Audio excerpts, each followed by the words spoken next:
Hey, how you doing out there? This is Oh, live. I didn't know I was live. I was live. What's going on? What's going on? Welcome to another Financial Friday. Oh yeah, oh yeah. Yes, I'm out here on trying to find you all out here on my phone there. But listen, welcome to another Financial Friday where we are rising up out of our financial slumps and we are thriving in our financial freedom. I'm your host, Dr. A.D. Burns, and this is my co-host, Brother Minister James Jones. What's going on, Brother Jones? I'm doing good, Pastor. I'm doing good. Good. Well, listen, you know they wait to hear you. Oh yeah. Hello, everyone, and good evening to all my grinders. All the grinders. Oh yeah. Oh yeah. Right, all the grinders in the house. Yeah. Well, listen, there it is. I'm still out here trying to find it. Okay, I got it. Okay, I Got see it. all Still. right. I see it. Yeah. All right, there it is. T-I-is. All the grinders. That's on the Jericho page. And then let's see. All We right. are up on YouTube. There we go. Okay, yeah. There we go. Right there with my head held down. All right. Well, listen, welcome to another Financial Friday. And again, this week, Bro James, I had my phone just quit on me. What is it? again, this week I had people approach me about how Financial Friday is helping them and how they are beginning to save money as a result of some of the changes that they're making. And so I'm always excited to hear that, to know that Financial Friday is helping, because that's what it's all about. It's about trying to help you to get up out of this financial slump. I believe in the future, as we go forward, it's going to be so vitally important that we become economically sound because of the changes that's going to be made in politics, as well as the changes that's made in a lot of the things that we interact with every day. And we already know, when they talk about inflation, I know the president candidates talk about they're going to bring it down. But I've been around a long time, and I ain't never seen it come up and come back down.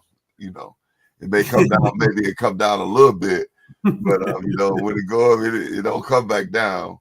And so, unless we raise our financial literacy to the degree that we're able to manage our finances differently, we're going to find ourselves in trouble. We got some grinders tuning in.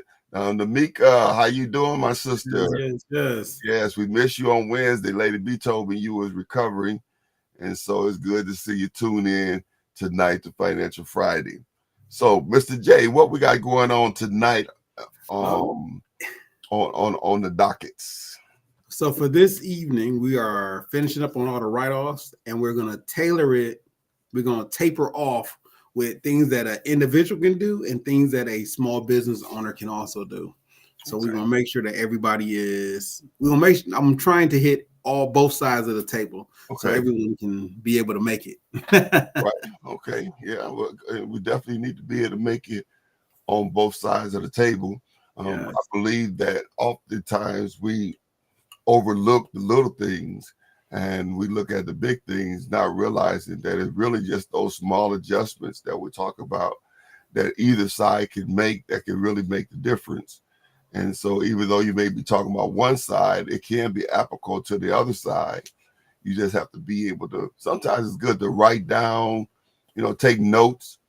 And I found when I take notes, I may not understand it in that moment, but I have a tendency of going back and looking at it, and then that light bulb coming on. And so make sure you take you some good notes. Amen. Yeah. Amen. All right. So how was your week this week? Man, my week the week actually was a lot. It was unpredictable. It was some things that I wanted to do, but since I'm doing a lot, so it's indifferent for me. So I wanted to do Instagram, Facebook. I normally do that in the morning, but I've been starting so early. I've been starting around 2:00 in the morning, sometimes as late as 5, and now that's the start of my day. So Okay. I've been just turning it over, trying to get new stuff situated. So I haven't been doing it. I haven't been doing it as consistently as I can. So the good part about all that is, even though my productivity has decreased, the avenue in which I'm doing that's still increasing. So it's like, yeah, if you're not building, you're reaching. If you're not reaching, then you're cultivating. If you're not cultivating, then you back to building again. It's just the way that you grow. All right. And That, so, that's so that's I am real big on that. that's an interesting analogy. Let's say that again. Let me write that down so I can Okay. digest that a little bit. So when it comes to business, either you're building, which means you're getting taller or you're doing bigger things. If you're not getting bigger, then you're reaching, which means you're doing more marketing, and then you're reaching more people. And if you're not doing reaching, then that means that you're creating, which means that you're getting bigger or more fuller. You're increasing in volume, because you can have a big building and not have people. You can have a big building and have people, but you don't have a lot of reach. And if you have a lot of reach, but you got a big building, you still need people to fill it all in.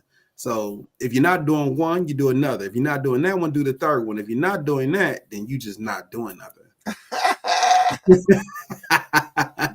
So let me make sure I got these down right there. I got building, and then that's when you get bigger.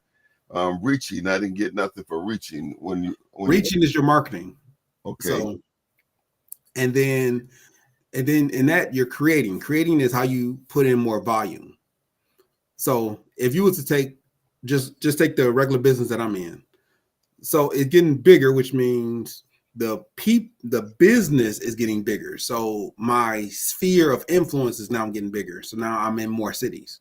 Okay. If I'm not doing that, well, then I should be reaching, which means my marketing, which means I should be out there telling people, hey, I'm new to the city and this is what we do. This is how we do it. That marketing piece needs to improve or be doing something. But if I'm not getting bigger and I'm not reaching more people, well, then I need to start cultivating or creating. And that means the volume. So now I may be in the same cities that I'm in, but now I'm pushing more people through and aiding or helping more people. Mm-hmm. So by all means, if you're not doing one, you're doing another. If you're not doing another, do the third one. If you're not doing anything, you're just not doing nothing. Right.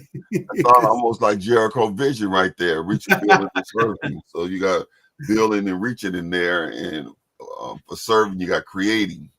Yeah, or cultivating. Yeah. All right. Yeah. The crazy part is I got it when I was reading one of Jericho's phase 2 booklets. I was like, oh, I know exactly how this fits in business. Okay. Yeah, because everybody in business is a business entity is just a person. Okay. And if you do it correctly, it grows correctly. Just like our children. If you're not teaching our kids what to do, then you let them do whatever they want to. Mm-hmm. But if you're not teaching them, but then you're helping them out. Okay. If you're not helping them, you're giving them direction. Mm-hmm. So if you're not helping them, teaching them, or giving them direction, you're not doing nothing. Wow. The kids are growing by themselves. So wow. it's always that threefold cord that we always can wrap ourselves around. Wow. Now what did I just do? Seems like I just clicked on something. I don't know where there you go. And so you said that when you're dealing with your children, is when you're dealing with kids, yeah, it's always 3 parts. You still got that 3 parts. Yeah, you always got 3 parts. Very interesting. Very interesting. So when you mentioned that the vision builder booklet was helpful in from the respect of being able to attach it to or correlate it with business. So you find the vision builder booklet very helpful. Yes. Yeah. When I start applying it, and I think that's the biggest thing that people or all of us just need to understand. Everything you read that is beneficial can be applied to be beneficial. I think Paul said it the best. Anything that is uplifting, good, is contributing, is for the will of God to do in your life. Now it's not King James. It's like the Message Bible, and I'm starting to listen more to the Message Bible than I am the King James. Okay. But the same thing is true when they talk about all the books that we read. Like I'm a big advocate on having a vision, and I'm a big advocate on reading, and I am a bigger advocate on having a vision, reading, and doing, because it's not enough that we can envision it. It's not enough that I can think about it. At some point in time, I got to start doing what I'm doing. Yeah. It's like, yeah, mind, body, and soul. And looking at the Vision Builder booklet, I was able to take off some of those things and be able to apply them not just to my personal life, but to the actual company that I run. And then by doing that, we can still what people may not understand is that a good business, or the business that you want to stay at, is one that is improving you as a person. So we got to make sure that if the business is not improving its employees or its contractors to rise to another level, then I can't insist that they become to a higher level. But once they get to the higher level, now we got to be able to push that out to our tenants or to other entities, and now they can see how good we are inside and how we do it. Okay. And then it comes to the reaching. How fast are we reaching out to other people to let them know that this is what we do and this is how we proceed?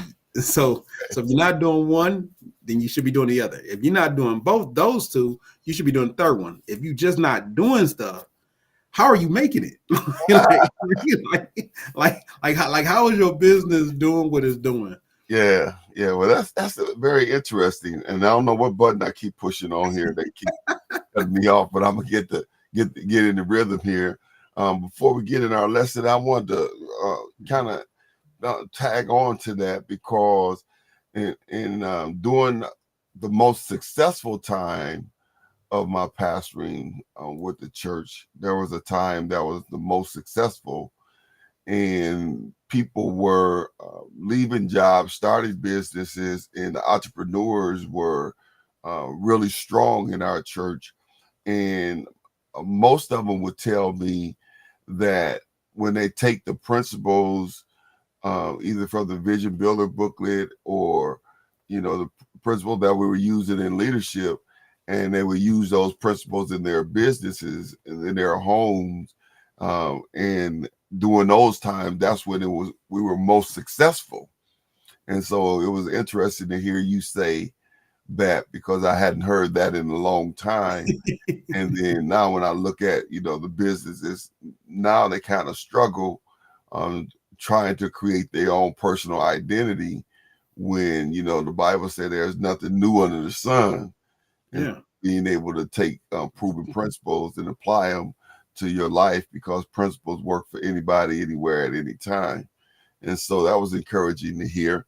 So what we got on the docket today? Let's see if we get into the meat of our lesson. We've been talking about deductions, and we went down the line, and we covered quite a bit when it comes to deductions, and how important it is that you realize that all of the money that comes in is not meant to be used. And so, when it comes to allowing the government to take all of it, or most of it, or some of it, or more than they need to take or should take, deductions come into play. Being able to use your deductions to lower how much taxes you're paying. Correct. And all of that is legal. And so it's not like you don't get, arrested for tax evasion like Al Capone or somebody, you know what I mean? It's all legal, but it's a matter of, number one, good record keeping. You got to be able to keep good records, so that, at the end of the year, exactly what things that, you have spent. And then two, it's a literacy thing, because then you have to understand the things that you can write off. You can't write off everything, but you can write off a lot of things. But those deductions, small or large, can lower your tax liability. And as a result of that, if you're really good on point, you will be able to take that money that you get back in your income tax and put it to work, give it an assignment, and not just take it and throw it in the pot and just start spending it like the rest of your money, but being able to take that income tax and return and designate it, give it an assignment so that it can start making money for you, Yeah. and then you'll begin to create this habit of using the money that you saved to assign it to begin to generate more money for you, large or small. Did I say that right? Yes, you did. Yeah, All you said that right. You said that All right. So let's pick up and then let's see how much we can get done tonight. right. I think we'll get a whole lot done. So, like all things, to all my grinders out there, I'm glad that you're here. So, we're gonna start off with the beginning. Okay, we talking about straight write-offs. So, like everything, it goes with a formula. If you do the formula, like if you work the principles, principles work. Why? Because principles work for anybody, anywhere, at any time. So, with write-offs, we're talking about the upper portion of the formula, which is God and country. So how much you pay, how much you want to offer to God, and how much you want to give to the government. That's what we're now utilizing. Okay. Now, with most things, it's the rate of speed. If we could switch those, that would be nice. Um, let me see if everybody can. Is it the same here? Okay. Cool. So we want to increase all of our debts and, and decrease. Okay. See that? Wow. Okay. So the biggest thing you want to do is whenever it comes to the rate of speed, you always want to decrease all your debts or greatly reduce your debts, and you want to increase on what you got going on, or you want to increase on your increases. And like all things, I want to tell you, you got this.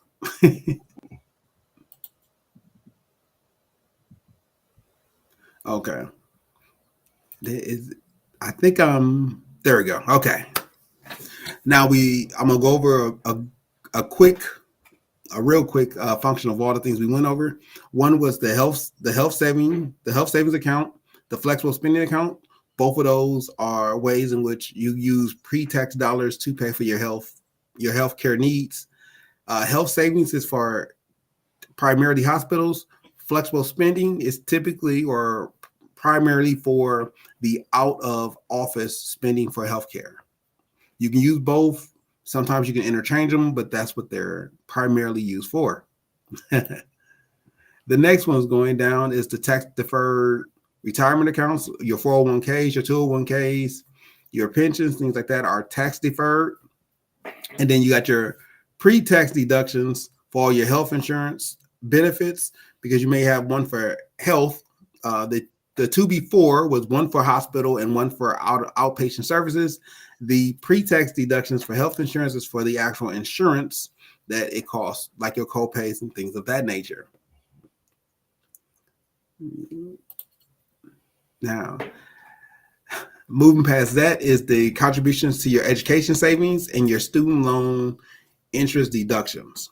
So once you get to your educational savings, which is you're putting money away to your savings account, that's typically what a lot of grandparents do for their grandchildren. They put money away for their educational needs, and then when you get to a certain age and you're going to go to college, you can pull that money tax free, and then you'll get taxed as you use it.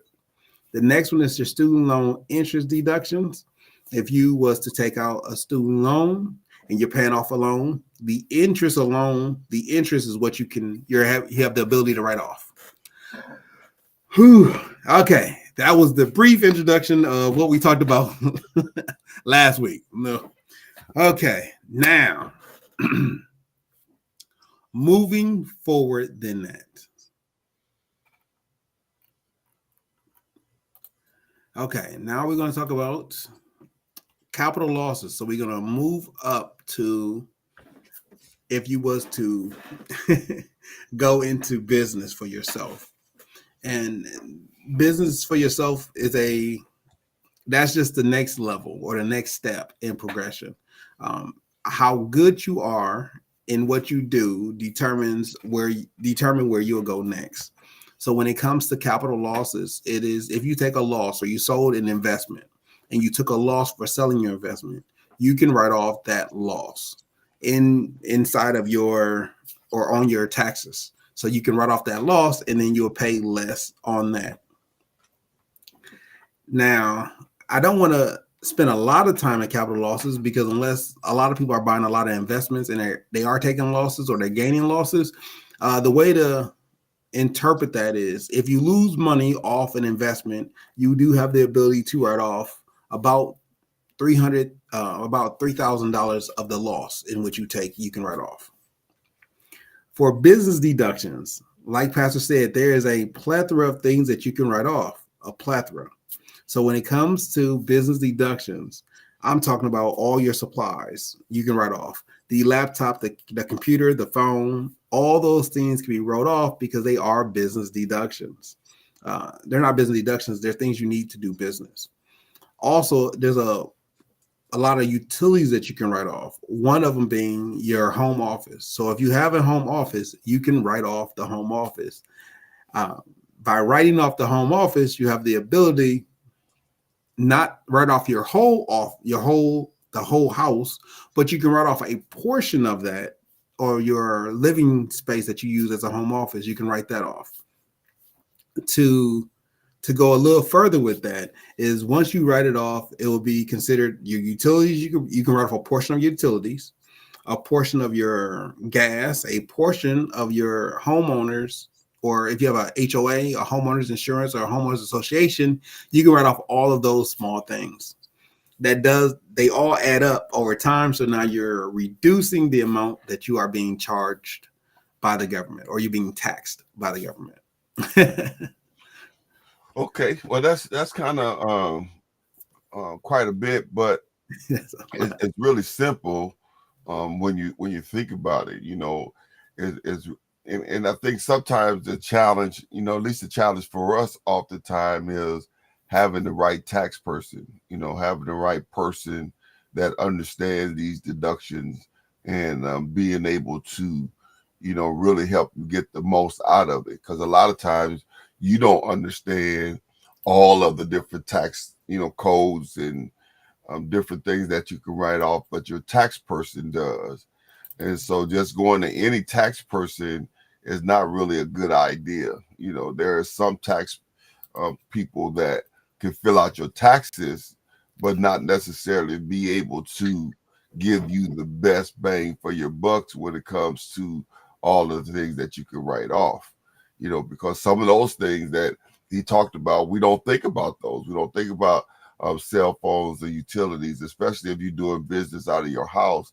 You don't think about even mileage. Mileage can add up, and if you're a part of a church, running around and doing things for your church, that mileage can be written off as well, even though they're, lessening the amount that you can write off for charity. But the point is having a good tax person that can help you, as far as understanding those different loopholes and tax incentives that you may not understand. So when we talk about a tax preparer, we're not talking about just running into any, I don't even remember the name of them, but they're everywhere, you just run in there and they do your taxes and you just get what you can get. And, you just happy to get anything back. And you leave some on the table. When we talk about tax preparers, James, what are some things that a person should look for in a good tax preparer? That's a question. That is definitely a question. What was in the past is not necessarily in the future. So in the past, you have to look for somebody who is intelligent, who is smart, and who is out for your best interest. Now they have a lot of software out there that you can do in the comfort of your own home that can do the same thing. Many times, or before now, we had a CPA, and then I think we had H&R Block, and then Jackson Hewitt. There was pretty much no difference. The only difference was who you had in front of you. Some of the tax preparers didn't care about all the contributions that we had. They were just trying to do a 1040 easy. And as fun as that is, that's not going to give you the best bang for your buck. For some people, it will. For others, it won't. So the biggest drawback that I had from choosing a tax preparer, it wasn't the because they look like tax preparers, but it's the knowledge that they can bring and say, hey, do you have this? When you get your own CPA, they ask those questions like, hey, did you do this? Did you buy this? Cool, we can write this much off. I seen that you bought this. Yeah, that's another write-off. So those things are to the experience of the tax preparer. The In this day and age, I'm finding or have found that having the right software does the same as having the right person. So the programs that I use two different programs, or I use one program that feeds into another program. So it's just they're looped in together. Uh, Whenever I buy something, and it does take a little bit more knowledge. So you got to put all your information in, and the system does all the work. So if you're looking for a tax preparer, look for one that has experience and that can treat you right and that can get you money back. If you're looking for the right system, there's a lot of software out there, and AI is doing a fantastic job with being able to fill in those gaps of asking questions so you can get the most money back. I think that's the best answer I got right now. Is it all depends on your comfort level. Yeah, and you kind of answered it. I mean, if you are a software person, a computer person, and you like numbers and you understand numbers, then those software packages will be, could be to your advantage, but it's not for the faint of heart. You know, it's not for the average Joe. It's for somebody who, you're a person who have attention to detail, you know, so that you're able to read through and apply the right things concerning where you are. And then when it comes to being able to find a person, that's kind of hard, because, I know we've struggled. We had probably a couple good tax people in our lifetime, Lady B and I, that we really liked, and and we had some that's they okay, but being able to find them, because you can't read that on the resume. You know what I mean? Yeah. You don't really know until you know. I had this one company, a big company, actually prepared some taxes for me, and I was uncomfortable with what they did, and so I took it to another tax person to have them look it over for me, and they told me to just go ahead and send it in. Well, in following those instructions and sending it in, just like I had suspected, the taxes was not prepared properly, and it was. Well, I don't think we. I was trying to see if we were still fighting that or not, but it's probably been, oh, I want to say 5-7 years ago, and we still haven't got that return. And so you gotta, word of mouth is the only thing you really got to work with, to be able to say that somebody can co-sign and say that this person was a good person. But it's certainly worth finding out, and depends on what you're doing. Like for me, being a pastor, there's write-offs that I can have as a pastor that you may not be able to have. But if the tax person don't know it, he'll do my taxes just like he did your taxes. You know what I mean? And then he will fail to give me the incentives that were provided to me by the IRS. You know what I'm saying? And so being able to understand, it does take work, and like I say, most of the time when you are able to get either word of mouth or you do understand software where you're able to do it yourself. And if a person don't mind reading a lot, and listen, I love AI for what I use them for. I don't totally use them to the extent that I'm sure it's capable of. But I wish I had you know, access to some of the greater AI tools, you know, which I probably do. I just don't know it yet. You know what I mean? But you could get a lot of things as far as information wise through AI, you know, but I don't know how extensive it is when it comes to researching people. You know, Yeah. if I could ask AI to find me the best tax person that, you know, deals with minister taxes, blah, blah, blah, blah, if he would be able to go and, you know, search people out and say, you know, and so anyway. Yeah. I mean, a lot of people, one thing somebody said, is a lot of companies hiring, but that doesn't mean that you're a good employee. it just means that you didn't get fired. It don't mean Yeah. it doesn't specify who's a good employee or not. It just says this guy showed up. He did 300 taxes, and he didn't get anybody audited. Okay. That doesn't mean that they're good. It just means that their plan is safe. Right. I mean, versus an AI is like an AI can do the same thing the human is doing, and it can say, "Well, we did 400 and we didn't get anybody audited." That doesn't mean that you're doing me justice. It just means that Getting it done. yeah, you got the taxes done. Yeah. Yeah. So that was one of the things that I had when I was making the transition. And I tell them, when you make transitions, there's a bumpy road because you don't know what the other side is like, but you know that where you are is not where you need to be. So there's always a transition.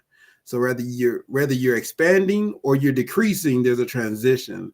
And I think that's the more cautious part when they come to doing taxes, because it's a certain barrier that once you reach it, you start getting it's like it's more taxes that you got to deal with, and on top of that, it's more money that you can get back. It's just like the oddest thing. And then if you're decreasing, then it's less taxes you got to pay, but it's less money that you get back too. So it's the government is very understanding about how they tax each other. Yeah. How they tax the different groups. And I believe AI is better for the person who wants to keep things private. I think AI is better. I think people are better when you have larger amounts. Not to take anything away. Remember, this is just an opinion. This is because a person who knows what they're doing can do a really good job to people who need help or need assistance or need that confidence. Because sometimes when you're doing taxes, you just need somebody to be confident to be like, here are your documents. They were prepared correctly. I'm gonna give them to you, and I'm gonna sign my name on it as a preparer. Yeah. And then that confidence is what you lean on when you're going through, because you like, I know the taxpayer who prepared it. I gave them all my information. They are credible and they're trustworthy, and they're the ones who did the taxes, and then you can rely on that. When it comes to a computer system, you, the person putting information in, you're signing as the preparer. And then, so, I mean, it all things have a pro and con. I would love it if I found the right person with the right temperament, and me and him can get along, and we could like laugh really good, eat a bunch of food, and be on the same page. Yeah. But unfortunately, that hasn't happened yet. Well, you know, and we don't want to get you bogged down on it, or even get you, you know, frustrated when it comes to that. But it is worth your while when it comes to your tax returns to do your homework and make sure that you're, you know, doing the best thing for you, and not just get back, be happy to get back whatever you're gonna get back. You know, they say, well, you're gonna get back $1,500, and you said, well, cool. But if you haven't prepared correctly and used the deduction, you might can get $3,000 back. Well, which one would you rather have? A quick 1,500 or a little more work, 3,000? You know what I mean? And so it's really about, you know, doing your homework. So let's move forward a little more. We covered quite a bit. Yes. on the whole idea of understanding the write-offs and the deductions. And when let me say, I took classes on computers early on. You know, I was always fascinated with computers, and when I took classes back then, they didn't have the drag and point and click, like y'all do nowadays. You had to actually put in computer language, so I would have to say DOS / colon, C drive, Word. I would have to put the language in, and we used to have a term we called GIGO, and it meant garbage in, garbage out. So, those of you who do your own computer preparing, just remember you can only get out what you put in. So you garbage in, garbage out. Oh my goodness. All right, well, let's go a little further, Mr. J. Okay. So what we talked about next was after capital losses and business deductions, you now have charitable contributions as well as there you go. You now have charitable contributions and educational. Yeah. You now have charitable contributions as well as education experiences. Mm-hmm. And I do remember talking about this. Charitable contributions is not just what we give, not just the offerings and tithes that we give to the church. It's also those that we give to organizations or nonprofit organizations. So if you talked about Rawhide or Big Brothers Big Sisters, Jericho Church Without Walls. Talk to me. Just I want to make sure we cover all the bases. So or Salvation Army, as you give to these organizations, you want to make sure that one, you're doing it justice and you're doing it with integrity. Two, you want to make sure you keep track of these things, because at the end of the year, I'm going to say a word that I don't like. I'm going to say a word called should, right? I don't like should because should relieves me of any responsibility, because I said should.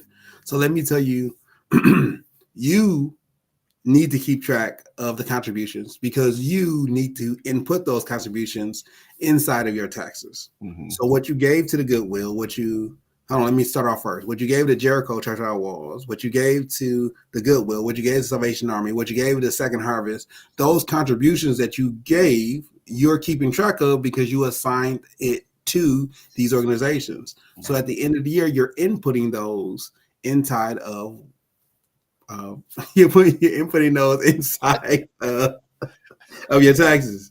I was like a little kid. I saw a button, so I just pushed it. I was like, what just happened? Like, I didn't touch nothing.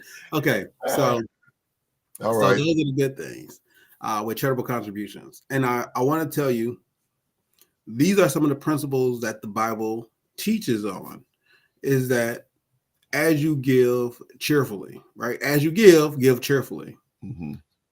But as you give, you're giving an amount in which you already pre-qualified, you pre-assigned to give. So it's not random. Yeah. Because if you do want to give random, but you still got to assign the money. Everything is always everything that you do has to have an assignment attached to it, a purpose for it. Mm-hmm. Otherwise, you're just throwing stuff away. Now, Jericho is good soil. If you just want to throw a bunch of money away, Jericho Church Without Walls, good 86, North 76 is good ground to sow into. But I want to make sure that we understand that I want you to assign your money a purpose. So when it goes out, it's doing what it was told that it needs to do. That's the same thing with the way we live life. Don't live life randomly. You live life assigned to a purpose. So you know what you are to be doing. Yeah. The same thing in which God gave to you, you give to all those things that you control. You assign it a purpose so you know if it is or is not doing what you told it to do. Mm-hmm. So that's my spill on charitable contributions. The close that out is when you get done doing all that at the end of the year, you take those different amounts, you plug them into your you plug them against your gross income, and then you come up with your adjusted gross income. Okay. So, understanding how important it is to look at your monies from a different place, because it boils down to being good stewards. That's what the Bible wants us to be, good stewards. And that means that I'm getting the most bang for my buck, and how I spend it, what I do with it, how I invest it, And so when the Bible talked about the guys with the talents, he said he gave each one of them a certain amount. And then there was one that, hid it in the earth, and there was the other ones that did something with them. But when he came back, the one that didn't do nothing with it, he put him on blast. He called him wicked and, and lazy, because he didn't do nothing with it, And so understand that God expects us to be good stewards over that which he gives us. And oftentimes that's why we struggle with more, because he says, if we good over a little, if we're good stewards over a little, then he makes it possible for us to be good stewards over a lot. And so we're not being good steward over what we have, then the expectation for more can kind of be a false expectation. And so we want to be good stewards. And so we have to have financial literacy. I think that growing up, that was not something that was emphasized, and so our grandparents or great grandparents or even our parents or even us as parents, I know I didn't do a good job when it came to teaching my boys financial literacy, because I didn't have that much. I knew how to work the system. I knew how to get a loan, and I knew how to have a decent credit rating, but I didn't teach them how to save, and I didn't teach them the importance of good credit, and I didn't, because I didn't know. And so I'm saying now we're living in a time where it's going to be unexcusable if you don't have financial literacy, because things are, because of all of the different tools that are being used, things are not as loose as they used to be, if I can say it like that. Money don't come as easy when it comes to the things that we do. We have to really truly apply ourselves, and as James would say, we have to grind. And then money is out there. We're in the richest country in the world, so there's money all around us, and people come here from all different countries and make it big. And I know they have different tax incentives and different motivational things that causes them to thrive. However, we still have access, and so we have to be willing to retrain our thought pattern when it comes to money, and get to a place where we're disciplined enough where we can see money sitting somewhere, developing, whether it's in a CD, a money market, some type of stock, but somewhere we can see it there investing and leave it, and not pull it out and go buy a car, or pull it out and go, spend it on something that's not going to bring value back. Yeah.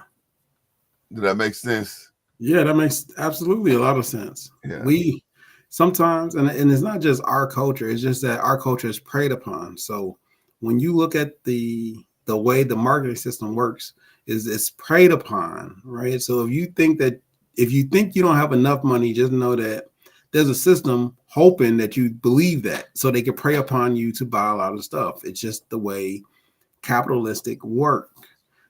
It's not that it's necessarily against you. Is if they can get over on you, that's what they're going to try to do.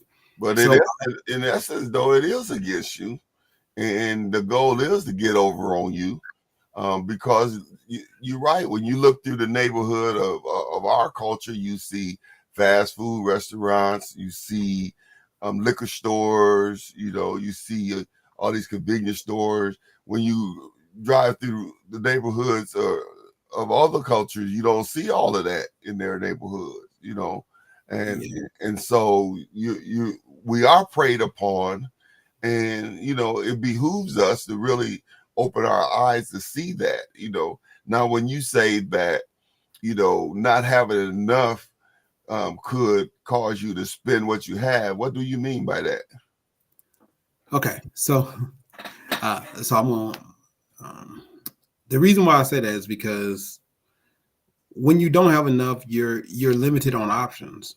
When you don't have enough and you don't know any better, or when you don't have enough and you feel stressed, the little bit you have, you're trying to spend because of a lot of situations. Unfortunately, that's just the way that the a Western idea is. So it's not just indicative of Black culture in America, but that's just how Western ideas are with capitalistic societies. If you don't have enough, you will see the stress of trying to fit in or trying to have enough. So that little bit you have, you're going to be spending it. The problem that the benefit of having financial literacy is that you're not as concerned with those things, because if you're goal driven, if you're task oriented, if you can assign your money properly, then you can live a comforted lifestyle and have all your family and friends with you and everyone is doing well. If you don't have financial literacy, you tend to be sidetracked often, which means that if you can buy the newest pair of shoes and make a statement for a couple of weeks, you will. If you're financially literate and you're saying, "Hey, I'm trying to buy myself a new car. I'm trying to make sure I'm not taking the bus, or I'm trying to make sure that I'm where I need to be so I can have a better opportunity to make more money." And I think that is the goal that we all need to strive for. Some parents, like my grandfather, like my mother, always wanted to put their kids in a better limelight. So they struggled with their beginnings and into their situation so they can put the next generation that much more ahead. My grandfather did it for his children. My mom did it. My mom and dad did it for their children. Now I'm doing it for my children. Even though I am more, even though I have more resources now, because I'll use that as a term, I have more resources now than I did than my mom or my grandfather. It doesn't mean that I have arrived. It means that I'm have more financial literacy and I have more resources. So I'm going to input that in my kids and say, hey, this is what right looks like. So then when they get older, they can start producing more financially literate people, because that's how we're going to make it here. And that's how you get less stressed. Yeah. The more financial understanding you have. Yeah, and that's important for us to understand that. And I know it can be difficult, especially if you've never had anything, or if you feel like what you say, you don't have enough. But and don't take this personal, James. All right, come on, say that. Say I won't take it personal. I gotta hear what you say first. No, you gonna have to trust me on this one. Say it. All right, I won't take it personal. I won't take this. Okay, personal. so we have to get to the place where we understand that it's ludicrous to try to keep up with the Joneses.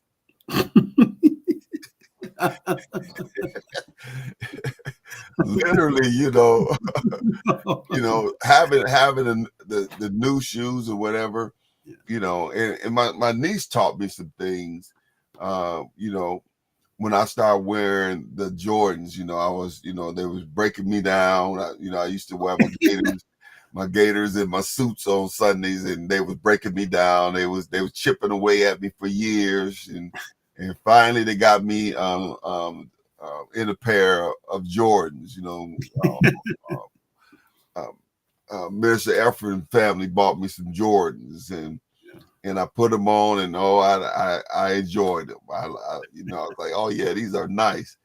And so then I went to buy me some more Jordans, and I looked out there, and they was like $500, and I was like, "Oh no, we ain't getting ready to do this." Oh my goodness. And so Bonnie, I was in the office one day, and I don't know, I just brought it up, and then she got my phone and went on this site, and where she was able to get them for $125, 150. They was on sale, or they was one of the latest, but they were still, whatever. And shoes, man, I start going on there, and I'll probably get, I got quite a few pair. But the point that I'm saying is, we don't have to spend it all trying to keep up with the Joneses. We could put in a little more research and time and be able, you see those commercials where they say this guy, he got the hotel room for $200 and he think he got a good deal, and the guy next to him got the room for $50 because he used a certain app or whatever. So I'm saying we have to do our homework, and we have to be more conscious in how we spend our money, and we have to really have financial literacy to understand that if we use our money right, our money can work for us, and we can put ourselves in a stress-free, we like to call it financial freedom place, where you are able to, enjoy your life and not be chasing, here it come again, chasing after the Joneses. What's with the Joneses? What the Joneses eat a lot of food. That's what the Joneses. The Joneses be eating. I'm telling you that's what people be looking at the Joneses. Joneses be eating. And but that's a good name to play off of, though. You know that, because if you receive that, if you receive that Joneses have it going on, boy, it could put you somewhere, boy. It could put you somewhere. I always, just for clarification purposes. Don't kick it over. Not try to keep up with the Joneses for clarification purposes. Just don't. Just if you see a person named Jones, just don't try to keep up with them. Just do you. Trust me. That's the best. That's the best means purpose. Keeping up with the Joneses is keeping up with the Joneses could be detrimental to a lot of people. So that's right. That's right. don't keep up with the Joneses. Let the Joneses be as crazy as they want to be, and they will show you the way. But don't try to keep up with the Joneses. Yeah. I think that's the best thing I could tell people. and we're, and I'm sure everybody picked up on that metaphorically, the old saying, don't keep up with the Joneses, and so I wasn't coming for James Jones. He's somebody you might want to, keep up with a little bit. Yeah. Hey, if people want to, you can keep up with me. You can keep up with me. I'm not. You might want to pull his ear, or pull his coattail on the side. Say, ask him how, some financial literacy questions, and now you can ask me. Ask me questions, but don't try to keep up with me. Just let me keep up with you. If you're doing something that's worthwhile keeping up with, what's wrong with having a model, and a mentor, that I can see what you're doing and saying, what, I want to be like James, Yes, but but when they say keep up with the Joneses, I'm like, the Joneses are doing a lot of stuff. We have some fun. We eat a lot of food. So and we're not talking. Well, let me see. Mr. Small said the Joneses better try to keep up with me. There you go. I don't pay full price for most things. That's right. There you go. Thank you, sister. I appreciate that. I needed some help there. I was out there by myself. I was. It was getting tight. My goodness. Some help. Thank you. Yeah. Now what? That's a mic drop. Where my mic at? I ain't got no mic. Just dropped it. But no, yes, it's so important for us to understand the power that we have and the options that we have. Because a lot of times when you are overwhelmed and it looks like there's not enough, that we do make, some choices that might not be the best choices. And a lot of times, if you're not careful, looking at other people and comparing yourself can play a trick on your mind that could cause you to, to make some moves that's not in your best interest. And so it's okay to have mentors and models of people who are doing well and they are flowing in the way that you want to flow, because that's motivation, but not to the extent that you're trying to make the same moves based on where you are. Now, they may be in a place where they can do that, but you may not be in that place. Yeah. Comparison is a killer. Yeah. Thank you. Yes. Thank you. I'm ready. I'm ready to roll now. I got my help.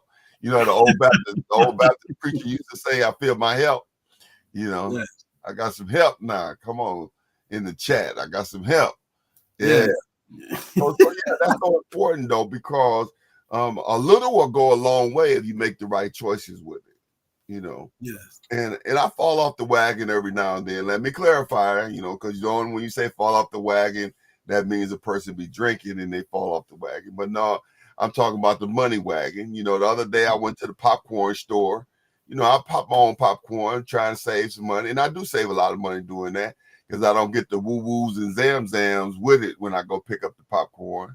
But every now and then I might go to the store hungry and I make some bad moves. The other day I went to the store to pick up some water, and I came back with 3 different types of chips. I went in and get some water and I came out, it was $92. I was like, whoa, what's all of this stuff? What did I do?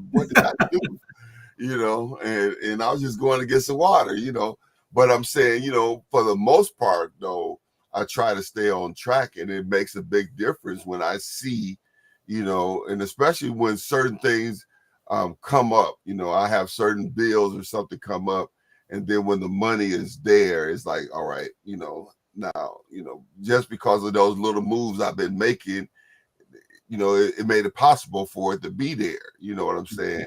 And so it's so important that we not despise, as the Bible says, small beginnings or the small things. And so being able to understand with just a little financial literacy, education, and some discipline, and a little research, a little will go a long way. Would you agree, Mr. J? Yep, I do agree. Well, as We long got as we have minutes left, man, that time moves kind of fast. But I do want to tell people that having a mentor is nice. Having someone that you can talk to is better. Having someone that you can talk to that's in your same limelight is the best. So it's different stages. There's a lot of books that we can read that will put us in the right direction. It's people that you can talk to that have a good head on their shoulders, and they can give you common sense or common advice that other people can't talk to. They're better than just reading books. But then there's a person who is living the style of life and in the flow of life with the integrity of life that you want. Those are the people that you want to attach yourself to. That's or right. You want to talk to and say, hey, guess what? I like what you're doing. I like the integrity that you bring to the table, because those things are going to do any those things will only enhance who you are and enhance your playing field. So that's like best. Well, the Bible says there's nothing new under the sun. And so listen, why reinvent the wheel? Somebody else has already been through it. Somebody else has already figured some of those things out, but you just have to attach yourself and surround yourself with the right people. The Bible said bad company corrupts good morals or good decision making. And so when you're around the wrong people, it can cause you to make bad decisions. And Minister Simone is right on point. She says that discipline is so very key, and that's something she's learning. And I'm telling you, that is so true. Dr. Bridget, she says that discipline is forced obedience, forcing yourself to do the right thing. Listen, we are out of time, and it's been great. Another Financial Friday, and we pray that you picked up some tips that would help you as you begin to shape your financial future, because we want to see you rise out of your financial slump and thrive in your financial future or financial freedom. So, Mr. J, you got about 10 seconds. What you gonna say? God bless. I'll see you later.